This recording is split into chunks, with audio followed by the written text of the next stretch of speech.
نحمده ونستعينه ونستغفره ونعوذ بالله من شرور أنفسنا وسيئات أعمالنا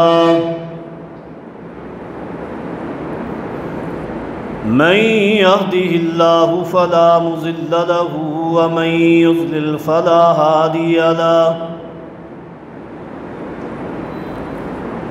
أشهد أن لا إله إلا الله وحده لا شريك له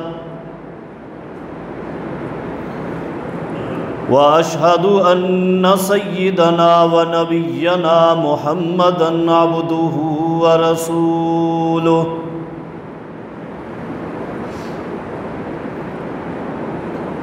أرسله بالحق بشيرًا ونذيرًا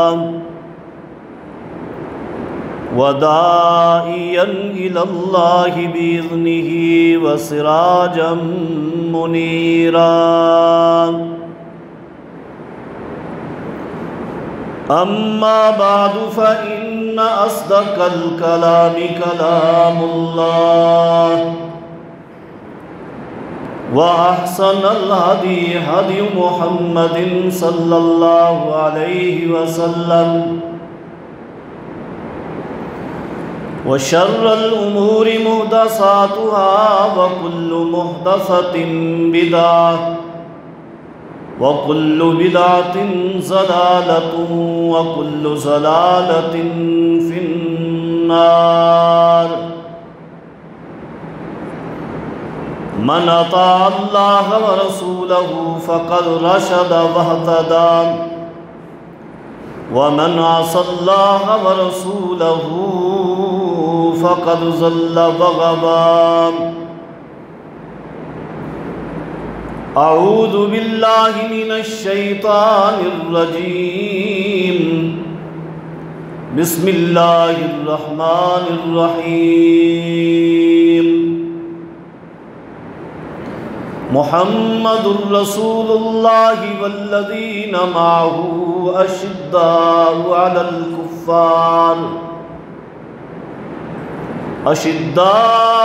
الكفار رحماء بينهم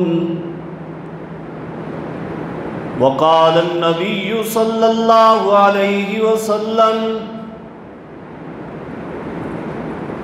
اثبت أحد فإنما عليك نبي وصديق فإنما عليك نبي وصديق وشهيدان أو كما قال صلى الله عليه وسلم۔ مختصر حمد و ثنا اور درود و سلام کے بعد میں دعا گو ہوں کہ رب کائنات مجھے حق گوئی کی توفیق عطا فرمائے۔ اللہ رب کریم سے یہ بھی التجا ہے کہ رب کائنات مجھے اور آپ تمام ساتھیوں کو قرآن و حدیث کی صحیح فہم اور اس پر عمل پیرا ہونے کی توفیق عطا فرمائے۔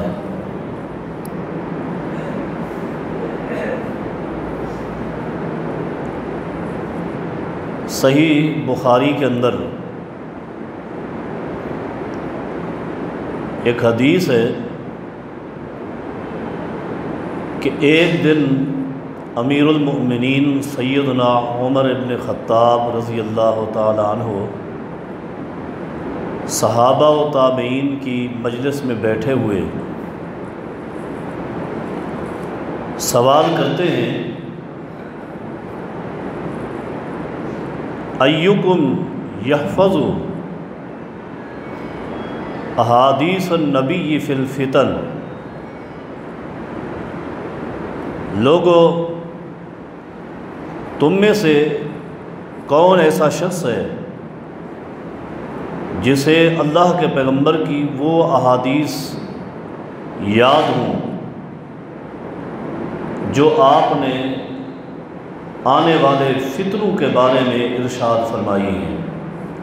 اس کو سیٹ اپ کر دیں، بات صحیح نہیں ہے۔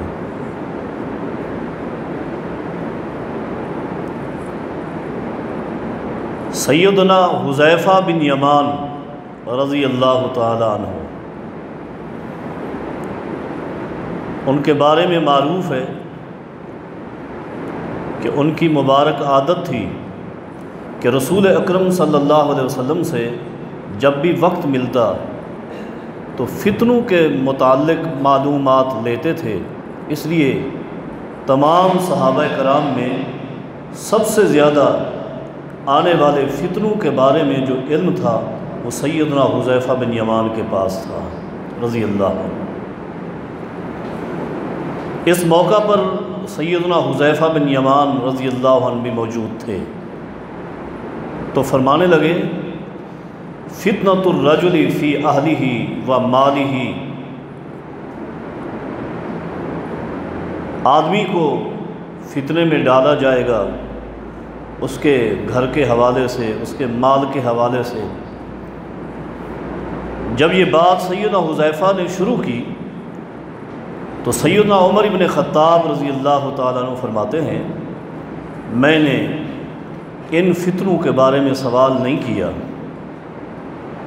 لیس عن ھذا اسألک، میرا سوال یہ نہیں، میرا سوال ان فتنوں کے بارے میں ہے التی تموج کموج البحر، جو فتنے سمندر کی موجوں کی طرح ٹھاٹھیں مارتے ہوں گے، میں نے ان فتنوں کے متعلق سوال کیا ہے۔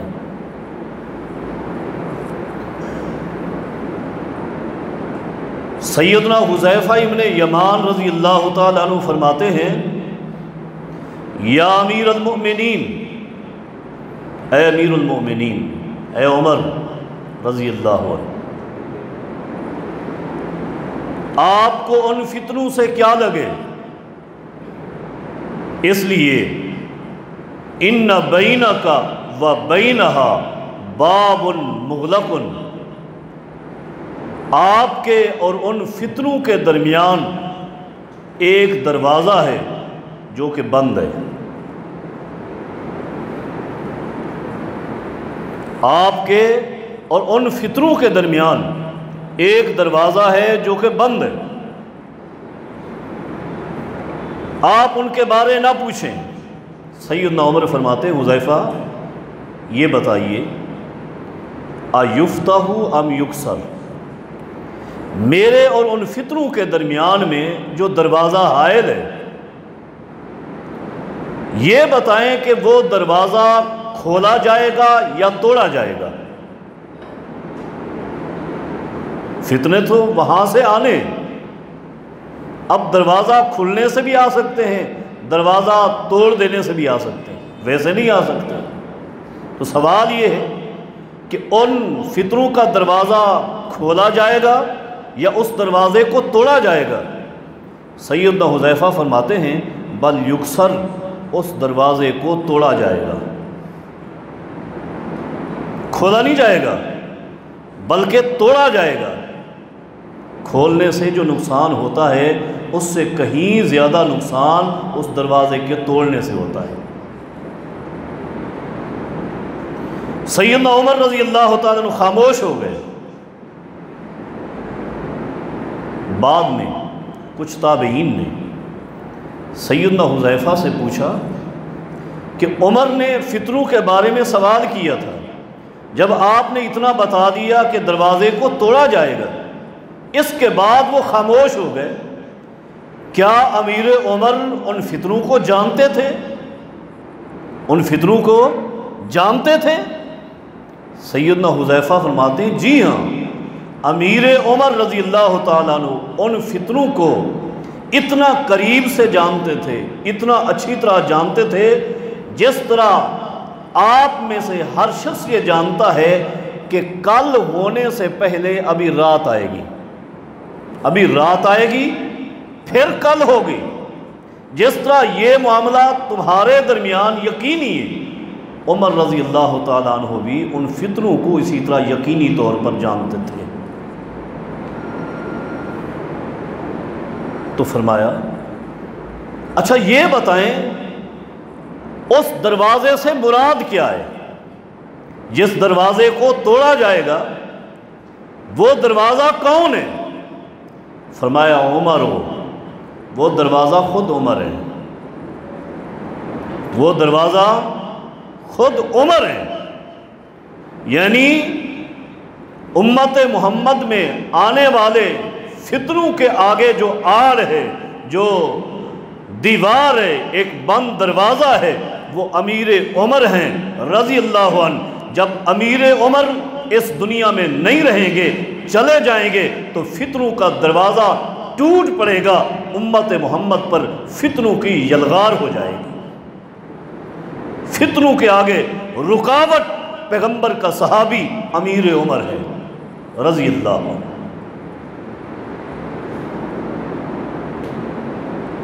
اور ٹوٹنے سے کیا مراد تھی یہ بھی امیر عمر جانتے تھے، جانتے تھے۔ آپ کا اور میرا ایمان وہ نہیں ہے پیغمبر کی احادیث کے بارے میں جو ایمان اللہ کے پیغمبر کے صحابہ کا تھا۔ اور امیر عمر رضی اللہ تعالیٰ عنہ سن چکے تھے کہ جب نبی علیہ الصلوۃ والسلام احد پہاڑ پر چڑھے، اور آپ کے ساتھ ابو بکر بھی ہیں، عمر بھی ہیں، عثمان بھی ہیں، معروف حدیث ہے، جو ہی آپ چڑھے تو احد پہاڑ حرکت میں آ گیا، احد پہاڑ حرکت میں آ گیا۔ پتہ ہے یہ حرکت کیوں کی؟ احد پہاڑ نے یہ حرکت کیوں کی؟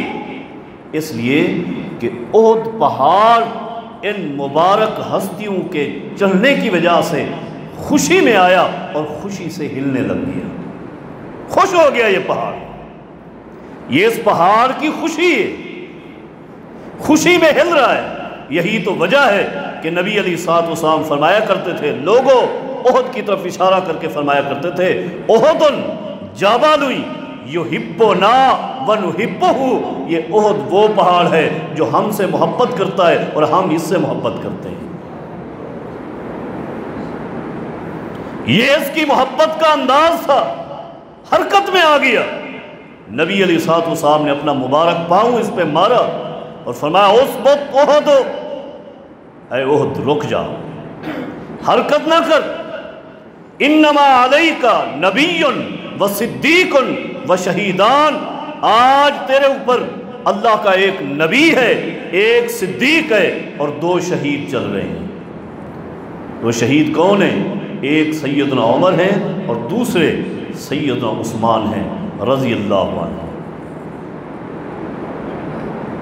اس دروازے کے ٹوٹنے کا مقصد تو پہلے سے سن چکے تھے۔ اس فتنوں کے آگے جو بند دروازہ ہے اس کے ٹوٹنے کا مقصد یہ ہے کہ امیر عمر کو شہید کیا جائے گا۔ یہ اللہ کے پیغمبر کی زبان سے سن چکے تھے، قربان جائیں۔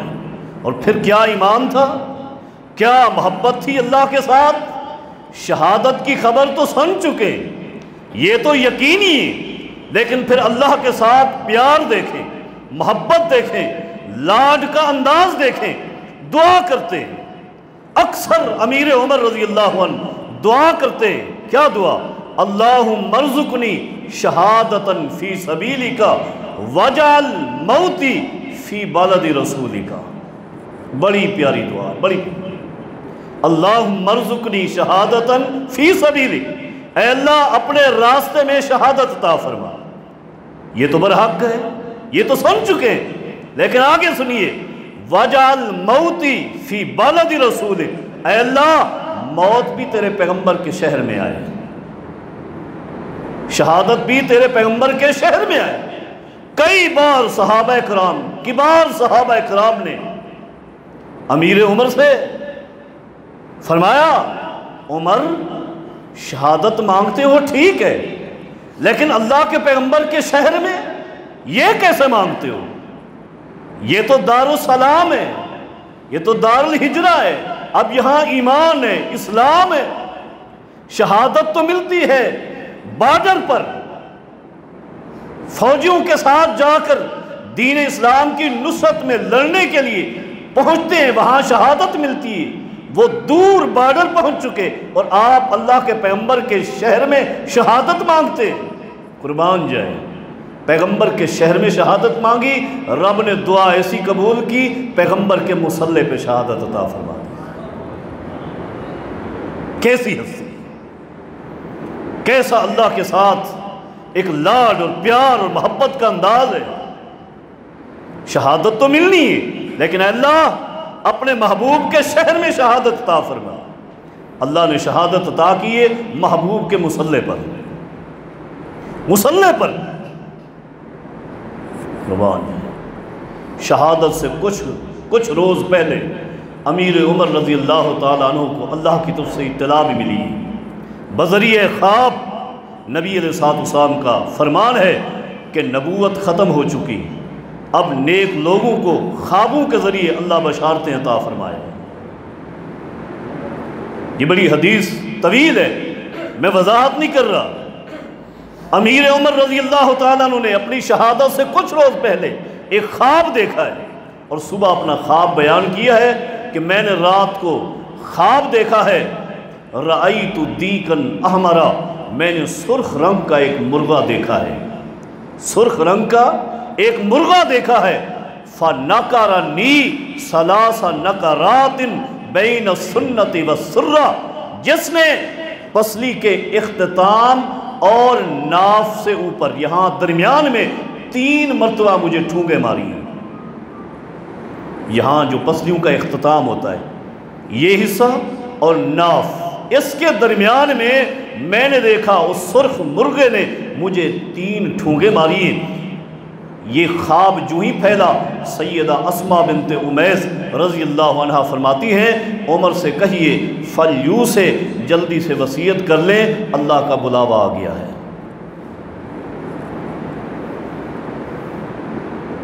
امیر عمر رضی اللہ تعالیٰ عنہ بھی خود سمجھ چکے تھے۔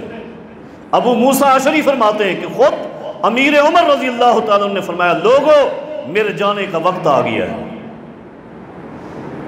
کچھ دن گزرے، سیدنا مغیرہ ابن شعبہ رضی اللہ تعالیٰ عنہ کا ایک غلام جو کہ مجوسی تھا،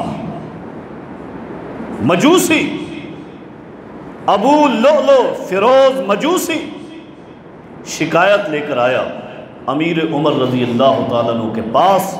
شکایت یہ تھی کہ سیدنا مغیرہ بن شعبہ رضی اللہ تعالیٰ عنہ مجھ سے کام جتنا لیتے ہیں، جتنا میں کام کر سکتا ہوں اس سے کہیں زیادہ مجھ سے ٹیکس وصول کرتے ہیں۔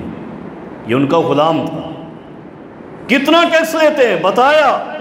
امیر عمر رضی اللہ تعالیٰ عنہ نے فرمایا مغیرہ بن شعبہ تو آپ سے کم ٹیکس لے رہے ہیں، جو یہاں چل رہا ہے مدینہ میں اس سے کم ٹیکس لے رہے ہیں، آپ کی شکایت غلط ہے۔ بہرحال سیدنا عمر رضی اللہ تعالیٰ عنہ نے صحابہ سے فرمایا کہ میں مغیرہ بن شعبہ کو بلاتا ہوں اور ان سے مزید سفارش کرتا ہوں کہ اس کے ٹیکس کو کم کر دیں۔ اور ساتھ ہی حدیث کے الفاظ ہیں مصنف ابن ابی شیبہ کے، امیر عمر رضی اللہ تعالیٰ عنہ کے علم میں تھا کہ یہ آٹا پیسنے والی چکی کا کام کرتا ہے، چکی بھی بنا لیتا ہے۔ امیر عمر فرماتے ہیں الا تصنع لی رہا، مجھے کوئی چکی بنا کر دے دیں۔ اللہ اکبر، اس خبیث کے ذہن میں کیا بات آئی اور اس نے کیا کہا؟ کہنے لگا امیر عمر سے واللہ لا اجعلن لک رہا تسمع بہا اہل الآفاق، عمر ٹھیک ہے آپ کو چکی بنا کر دوں گا، آپ کو چکی بنا کر دوں گا، ایسی چکی بناؤں گا کہ جس کی شہرت پوری دنیا تک پہنچے گی، جس کی شہرت پوری دنیا تک پہنچے گی۔ اور اسی وقت سے اس نے ٹھان لی کہ امیر عمر رضی اللہ تعالیٰ عنہ کو قتل کرنا ہے۔ چند دنوں کے بعد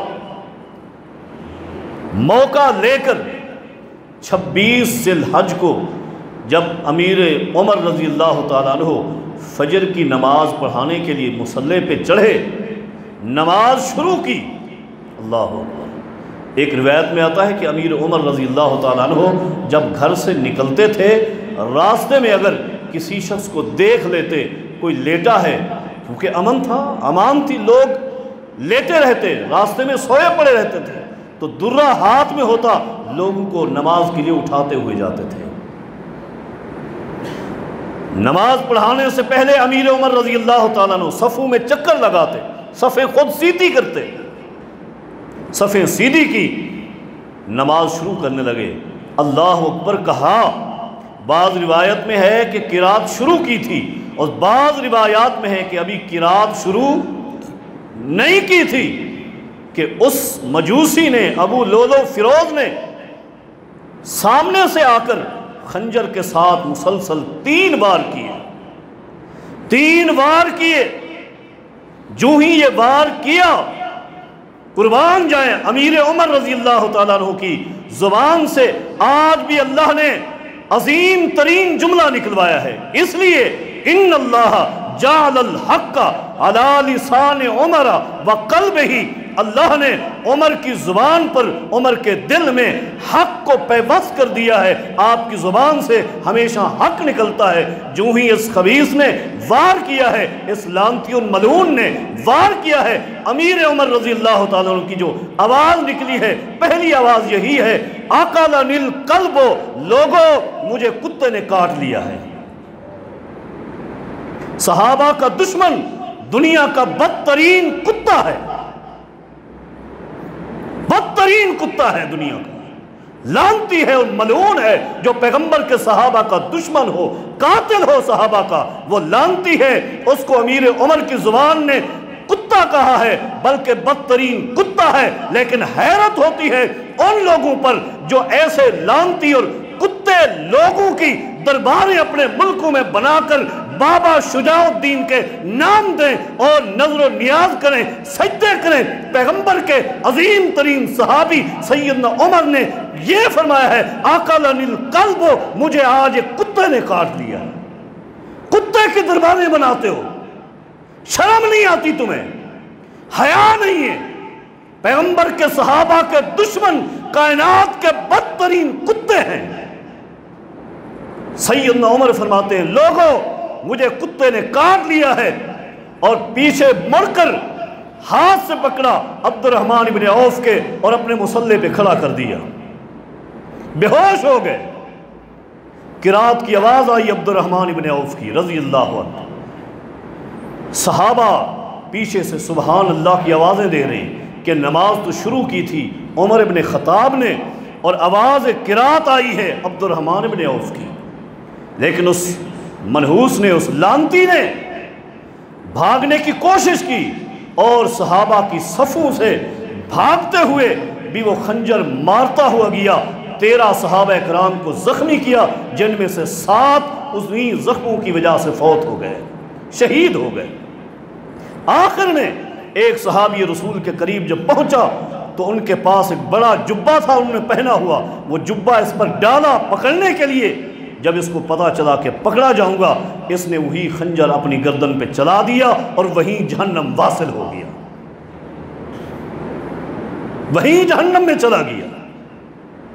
نماز مکمل کی صحابہ کرام نے، سیدنا عمر رضی اللہ تعالیٰ عنہ کو لایا گیا۔ جو ہی ہوش آیا، امیر عمر رضی اللہ تعالیٰ عنہ سب سے پہلے فرماتے ہیں کہ میں نے نماز پڑھنی تھی۔ قربان جائیں، سب سے پہلے نماز پڑھتے، نماز پڑھنے کے بعد فرماتے عبداللہ یا ابن عباس، او عبداللہ ابن عباس، جاؤ مسجد میں دیکھ کر آؤ کہ میرا قاتل کون ہے، مجھے قتل کرنے والا کون ہے۔ سیدنا عبداللہ بن عباس گئے، واپس آ کر اطلاع دی، اے امیر عمر، آپ کو قتل کرنے والا سیدنا مغیرہ بن شعبہ رضی اللہ تعالیٰ عنہ کا غلام تھا، ابو لولو فیروز۔ حدیث میں آتا ہے اس سے پہلے امیر عمر رضی اللہ تعالیٰ عنہ جو گفتگو فرما رہے تھے، کان قریب کر کے آپ کی گفتگو کو سنا جاتا تھا، اتنی کمزوری تھی، زخموں کی تاب نہیں لا رہے تھے۔ یہ جملہ سنتے ہی اتنی زور سے آپ نے الحمدللہ کہا کہ گھر کے باہر آواز پہنچی، الحمدللہ، اے اللہ تیری تعریف ہے، اس لیے کہ کل قیامت کے دن میں تیرے سامنے اپنے قتل کی شکایت کسی ایسے بندے کے لیے نہیں لاؤں گا جس نے ایک دن بھی اپنی زندگی میں تیرے سامنے سجدہ کیا ہو۔ کیا مسلمانوں سے محبت ہے امیر عمر کو کہ ایک دن جس نے اللہ کے حضور سجدہ کیا ہے کہیں میرا جھگڑا اس شخص سے بھی نہ ہو جائے۔ اللہ کے سامنے اگر جھگڑا ہو تو کفار کے ساتھ ہو۔ اشداء علی الکفار رحماء بینہم، آپس میں مہربان اور کافروں کے لیے گرم تھے۔ قربان جائے امیر عمر رضی اللہ تعالیٰ عنہ کو آپ جانتے ہیں شہد پلایا گیا، پیٹ پورا کٹ چکا تھا، آنتیں کٹ چکی تھی، شہد بھی باہر آ گیا، دودھ پلایا گیا، دودھ بھی باہر آ گیا۔ جب یہ کیفیت دیکھی تمام صحابہ اکرام سمجھ چکے کہ امیر عمر رضی اللہ تعالیٰ عنہ ہمارے اندر رہنے والے نہیں ہیں، ہمارے اندر رہنے والے نہیں۔ صحابہ اکرام نے بیک زبان فرمایا جزاک اللہ خیرا یا ابن الخطاب، اے ابن خطاب اللہ تجھے جزائے خیر عطا فرمائے، اللہ تجھے جزائے خیر عطا فرمائے، اس لیے کہ کنت تعمل فینا بکتاب اللہ وتتبع سنت صاحب کا، جتنی عرصہ اللہ نے تجھے خلافت اور حکومت عطا کی ہے تو نے ہمارے اندر عمل کیا ہے، فیصلہ کیا ہے، ہمیں حکم دیا ہے اللہ کی کتاب قرآن کریم کے متعلق اور پیغمبر کی سنت کے مطابق۔ تو نے اپنی پوری زندگی قرآن و حدیث کے مطابق گزاری ہے، اللہ تجھے جزائے خیر عطا فرمائے، اللہ تجھے جزائے خیر عطا فرمائے۔ اس موقع پر سیدنا عمر فرماتے ہیں لوگوں آپ میری امارت کی، میری خلافت کی تعریفیں کر رہے ہو، سنو فواللہ لوددت انی انجو منہا کفافا، میری تو آج چاہت یہ ہے کہ میدان قیامت میں اللہ کے سامنے جب پیش ہوں تو میری حاضری کفاف ہو جائے، لا علیہ ولا لی، میں نے کسی کے حقوق نہ دینے ہوں اور کسی سے کچھ لینا بھی نہ ہو، اسی حالت میں اللہ مجھے نجات عطا فرما دے۔ میرے لیے یہی کافی ہے، میرے لیے اتنا کافی ہے کہ میں نے کسی سے نہ کچھ لینا ہو اور نہ کسی کو کچھ دینا ہو۔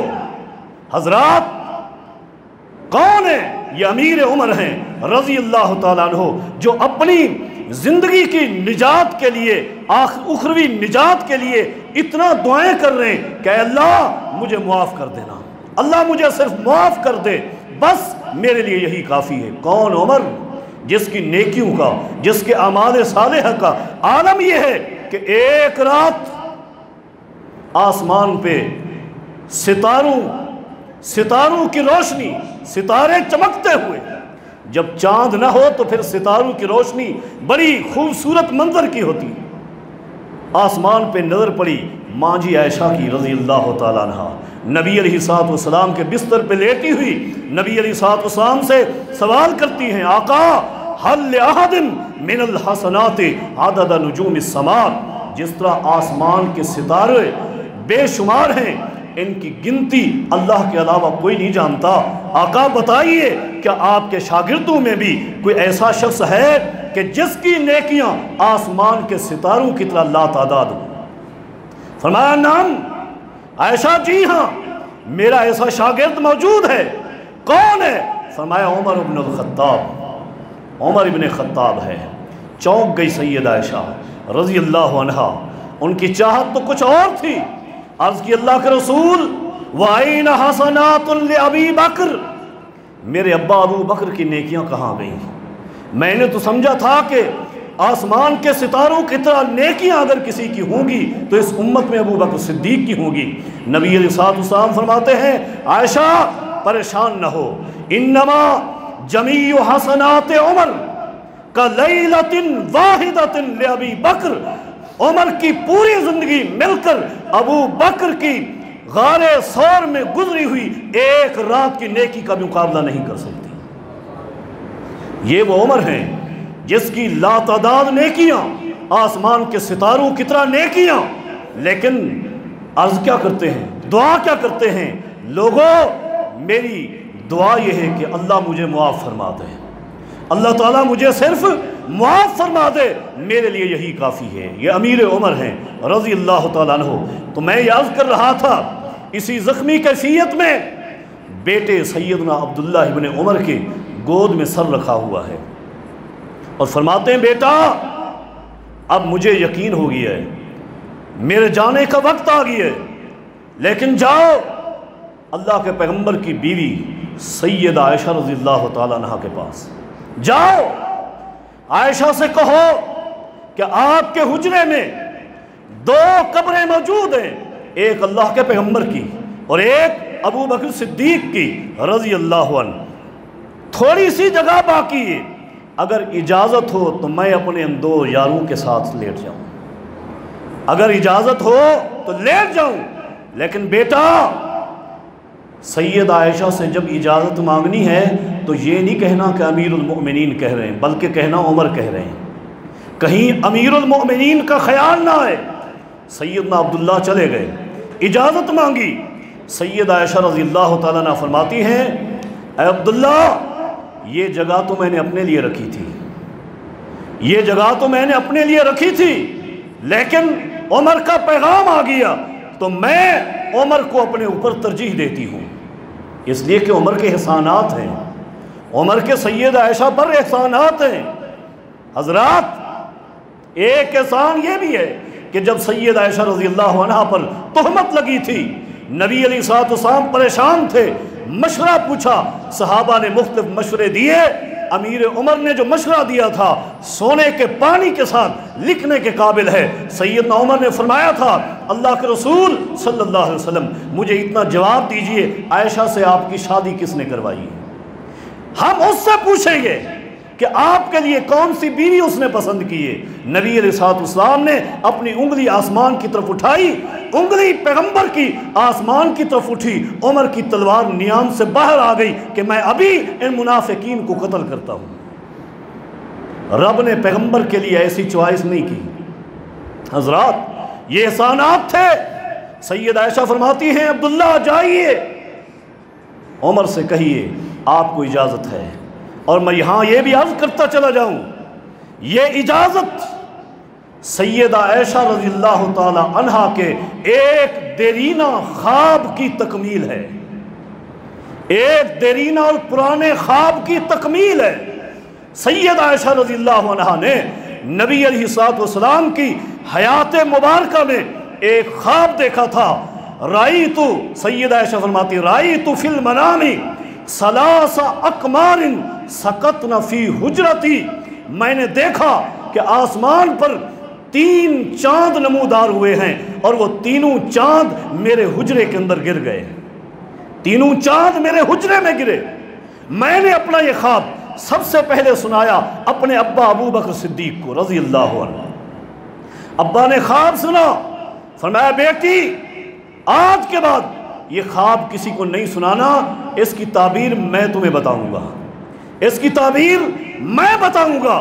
حدیث میں آتا ہے سب سے پہلے جب نبی علیہ الصلوۃ والسلام کی وفات ہوئی، ہاں اس خواب میں یہ بھی تھا یہ 3 چاند ہیں، ایک چاند بڑا ہے اور 2 چاند چھوٹے ہیں۔ نبی علیہ الصلوۃ والسلام کی وفات ہوئی، آپ کو حجرہ عائشہ میں جب دفن کیا گیا، تدفین کے بعد سیدھے سیدنا ابو بکر صدیق رضی اللہ عنہ سید عائشہ رضی اللہ عنہ کے پاس گئے، ہاتھ سے پکڑا، قبر پہ لے آئے اور فرمانے لگے بیٹی تیرے خواب کی تمہید ہو چکی ہے، تیرے خواب کی تعبیر بھی شروع ہو چکی، تیرے خواب کی تمہید بھی ہو گئی۔ یہ پہلا چاند اور بڑا چاند تیرے حجرے میں آ گرا ہے، اس کے بعد بقیہ 2 چاند بھی تیرے حجرے میں آئیں گے۔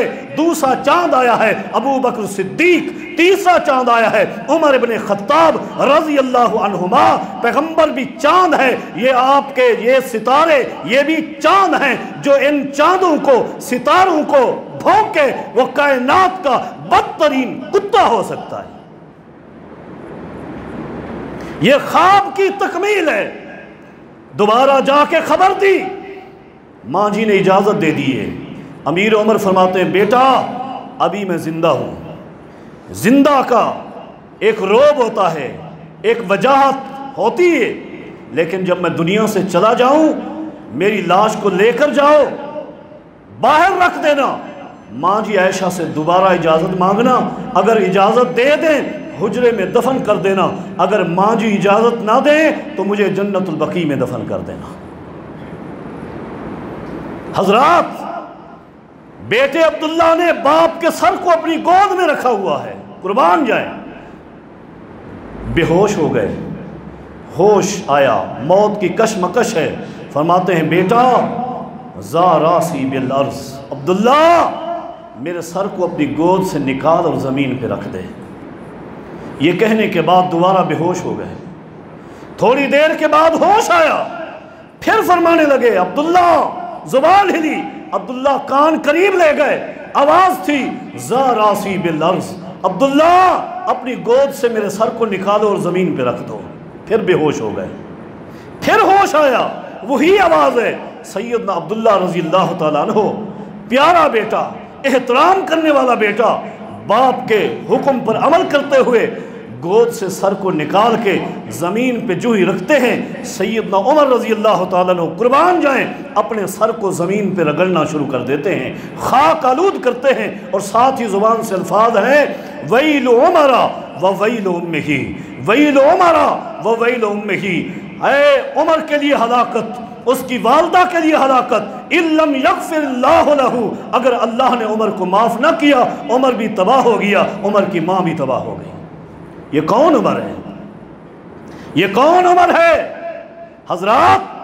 یہ وہ عمر ہے، وہ عمر جسے بیسیوں نہیں، سینکڑوں نہیں، ہزاروں مرتبہ جیتے جاگتے پیغمبر کی زبان سے جنت کی بشارتیں مل چکی ہیں۔ یہ وہ عمر ہیں، جامع ترمذی کے الفاظ کہ نبی علیہ الصلوۃ والسلام فرماتے ہیں بلال آج مجھے اللہ نے جنت کی سیر کروائی ہے، میں نے وہاں ابو طلحہ انصاری کی بیوی کو دیکھا ہے، میں نے جنت میں اپنے آگے آگے تیرے قدموں کی آواز سنی ہے، بلال میں نے جنت میں ایک خوبصورت ترین محل بھی دیکھا ہے، وہاں ایک عورت کو دیکھا جو وضو کر رہی تھی، صحیح بخاری کے الفاظ، جامع ترمذی کے الفاظ، میں اس محل کو دیکھتا گیا، وہ محل مجھے اتنا پسند آیا، اتنا خوبصورت لگا کہ میں اس محل کے قریب رک گیا، وہاں رک گیا، میں نے سوال کیا لمن ھذا القصر، یہ محل کس کا ہے، یہ بنگلہ کس کا ہے، یہ کوٹھی کس کی ہے؟ مجھے جواب دیا گیا لرجل من العرب، ایک عربی نوجوان کا ہے، لرجل من العرب، جامع ترمذی کے الفاظ، ایک عربی شخص کا ہے۔ نبی علیہ الصلوۃ والسلام فرماتے ہیں انا من العرب لمن ھذا القصر، میں خود عربی ہوں، بتائیے یہ محل کس کا ہے؟ جواب ملا لرجل من القریش، عرب میں سے ایک عظیم خاندان قریش ہے، ایک قریشی نوجوان ہے جس کا اللہ نے یہ محل تیار کیا ہے، یہ اس کو ملے گا۔ نبی علیہ الصلوۃ والسلام فرماتے ہیں انا من قریش، میں بھی قریشی ہوں، میں بھی قریشی ہوں، بتائیے لمن ھذا القصر، یہ محل کس کا ہے، یہ محل کس کا ہے؟ جواب ملا لرجل من امت محمد صلی اللہ علیہ وسلم، یہ محمد الرسول اللہ صلی اللہ علیہ وسلم کے ایک امتی کا محل ہے۔ نبی علیہ الصلوۃ والسلام فرماتے ہیں انا محمد، میں خود محمد ہوں صلی اللہ علیہ وسلم، بتائیے لمن ھذا القصر، یہ محل کس کا ہے؟ اس نے جواب دیا لعمر بن الخطاب، یہ محل عمر کا ہے رضی اللہ عنہ۔ نبی علیہ الصلوۃ والسلام فرماتے ہیں عمر، میرے دل نے بہت چاہا کہ اس محل کا باہر کا نظارہ اتنا خوبصورت ہے، اندر چلا جاؤں، داخل ہونے لگا، ذکرت غیرتک، عمر تیری دنیاوی غیرت یاد آ گئی، محمد نے تیرے محل میں قدم نہیں رکھا، بقا عمر نے زار و قطار رونا شروع کر دیا، علیک اغارو یا رسول اللہ، اے اللہ کے پیغمبر میں آپ پر بھی غیرت کرتا، آپ جاتے میرے محل کو دیکھتے اور آ کر دنیا میں مجھے بتاتے ہیں۔ یہ وہ عمر ہے جن کی شہادت ہو رہی ہے، یہ وہ عمر ہے جو اپنے اعمال صالحہ کو، اپنی نیکیوں کو کم سمجھ رہے ہیں، اللہ سے معافیہ مانگ رہے ہیں، سر خاک آلود کر رہے ہیں، ویل عمر و ویل امہ کی آوازیں ہیں، اللہ نے معاف نہ کیا تو میں تباہ ہو گیا، میری والدہ تباہ ہو گئی۔ یہ کون فرما رہے ہیں؟ امیر عمر فرما رہے ہیں رضی اللہ عنہ۔ حضرات یہ باتیں صرف سننے اور سنانے کے نہیں ہیں، بلکہ یہ وہ ہستیاں ہیں جو ہمارے لیے نمونہ ہیں۔ ان آمنوا بمثل ما آمنتم به فقد اہتدوا، اللہ پاک فرماتے ہیں ایمان وہ قبول ہے جو ایمان میرے پیغمبر کے یاروں کے ایمان کی طرح ہے۔ پیغمبر کے یاروں کے ایمان کے ساتھ ملتا ہے ایمان، قبول ہے۔ پیغمبر کے دوستوں کے ایمان کے مخالف ایمان قبول نہیں ہے۔ یہ مخالفت تو کیا، پیغمبر کے دوستوں کے ساتھ دشمنی کرنے والے، ان کا کیا حال ہوگا، کیا ایمان قبول ہوگا، کیا عمل قبول ہوگا۔ اللہ پاک سے دعا کریں اللہ رب کریم جب تک زندہ رہے، زندہ رکھے، ہمیں پیغمبر کے صحابہ کے ساتھ محبت کرنے والا بنا کر رکھے۔ اقول قولی ھذا استغفر اللہ لی ولکم ولسائر المسلمین۔